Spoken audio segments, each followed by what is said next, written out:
Hi everyone, welcome back to my channel. My name is Angelina and I am the proprietor of Your Authenticity Witch, a spiritual healing business. And today I want to talk to you about how you can avoid being scammed by people who are supposedly healers. So I've recently been diving more deeply into MLM schemes, and it really got me thinking about spiritual businesses and my own business. One of my own worries is that I'm going to come across as a predator because there are so many false prophets out there. If you're someone who's scrolling through TikTok, you've probably seen all sorts of people doing readings on lives. And I personally don't do that shit. And you may be asking yourself, why? It's so profitable. Okay. Well, because in my opinion, that type of creator is out there, they're trolling on lives, and they're looking for desperate people who are so lost and vulnerable that they want to get answers immediately. They don't think about the cost or the validity of the reader. And it's more like an, oh my God, you popped up while I was online. This must be for me. LOL. It was 2:22 when I came across your post. It must be fate. Not to make fun of angel numbers, because there was a time and a place. So, okay, in this world of nonsense where predators are preying on the innocent people who just want answers, how can you suss out whether or not a healer is real? All right, I have 5 ways that you can suss out a healer is real. The first one is kind of the cardinal rule, and that is they do not inbox you. Okay, they're never going to slide into your DM with cute emojis and astrology lore and talk about coincidence, because real healers let people come to them and allow their work to speak for itself.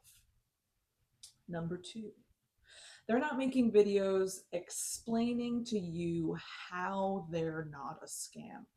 This one is fairly simple. But if they're on the internet preaching to you about how good they are in each one of their videos instead of uploading demos of their work or allowing free consultation calls before booking, there is a problem. And let me tell you why I like consultation calls. Because not every healer and individual are going to get along on the level they need to in order to receive healing. Okay, it's just not true. A lot of times, people who are looking for healing, whether it be a reading or Reiki or past life regression, they're interested in spending a large chunk of change. And I think in a world where you can read Google reviews and Amazon reviews and you can hop on Trustpilot and verify whether or not a business is for you, you should also be able to speak to the healer. Because if you can speak to the healer, you can find out if your personalities mesh. I also really like this because it builds rapport and a little bit of a kinship before you guys meet. So when you do hop on for that session where you're interested in doing deep healing or receiving a reading, you already have more of a bond, and it can facilitate the process a lot easier. All right. So this one is kind of like you decide whether or not this is the most important for you. I like this one and I think it's true.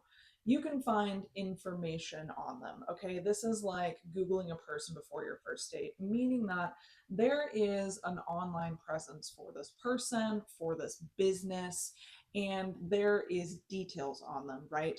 They have some sort of business page or a social media account. There's a website. There's something that connects this person's face to a business or a website that is running a business, right? It will allow you to fact check them. And if there are reviews, if there's customer feedback that is both negative and positive, you will be able to form a better opinion. And I really encourage people to, before they ever book with a spiritual healer, to do some research, because there is so much scamming involved when it comes to this topic. Because vulnerable people are interested in spirituality and they're often at their lowest times. And there are so many people who are interested in predating on people who are at their worst. And I hate that shit. I hate that shit. Okay. Number 4, okay, they're easy to communicate with. Okay, as simple as it comes. When you're booking with them, checking out with them, receiving payment, all of that information is clear, meaning that you receive information on when you pay, when you're going to receive the invoice, when your appointment is, what the cancellation policies are, what the refund process is, what a payment plan looks like.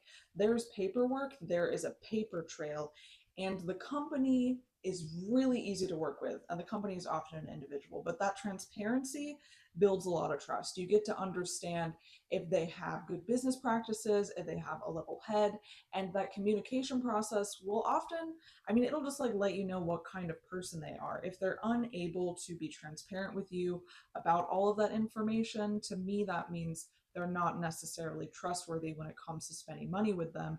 And I don't know why I would want to spend money, especially if it's $75, $100 on a reading, and I'm not even really sure what the process looks like. And that's another good reason why someone would want to offer a consult call. I know for me, during my consult call, we go over all of that information as well as what they're interested in, and to see if what I can bring to the table is of value with them. It allows you to make an informed decision.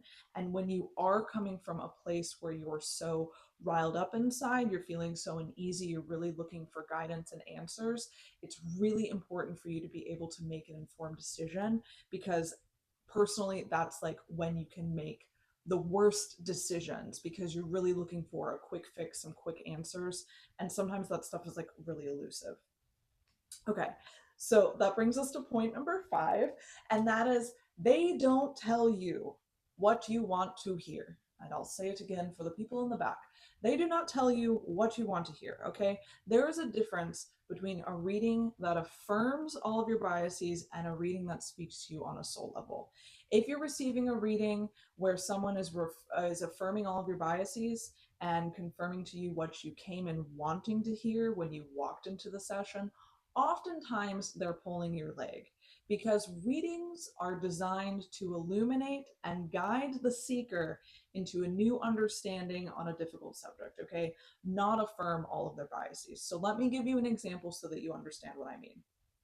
An example of this is that you are deeply, madly in love with someone, okay? Someone that is unattainable for whatever reason. They're giving you the brush off, they have another partner, they live in another state, finances, whatever.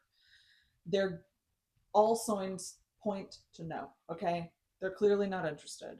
You know in your bones, as the seeker of this reader, you know that you two are meant together, okay?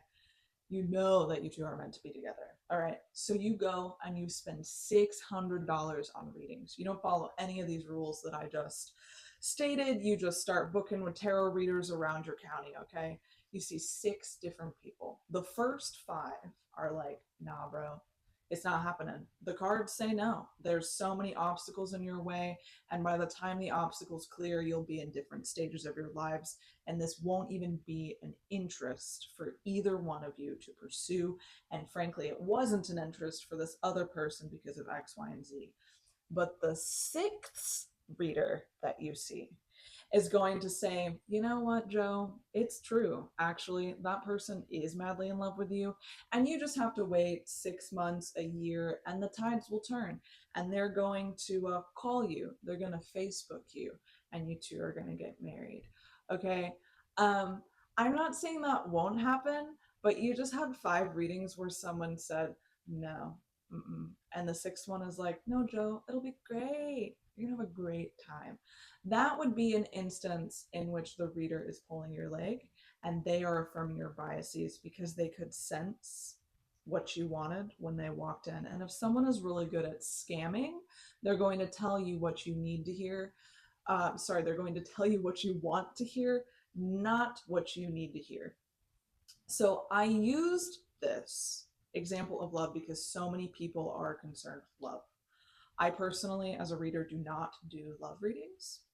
Not a fan. I think there are much more important things to understand through the art of tarot. A lot of big questions that you can solve, a lot of life path stuff that you can deal with. And in regard to that, I do think love readings are a little trivial, and they sort of like are not on the plot of what needs to happen. But that is neither here nor there. That is just my personal opinion. Okay, so, all right, that's all that I have for you today. Thank you so much for sticking around. If you enjoyed this video, please like and subscribe for more. I do all sorts of videos on my channel. Okay, I trash talk TV, I do ghost theories, I do tarot videos. I just kind of do whatever I want. Okay, I'm a Gemini. I got my fingers in all the pies.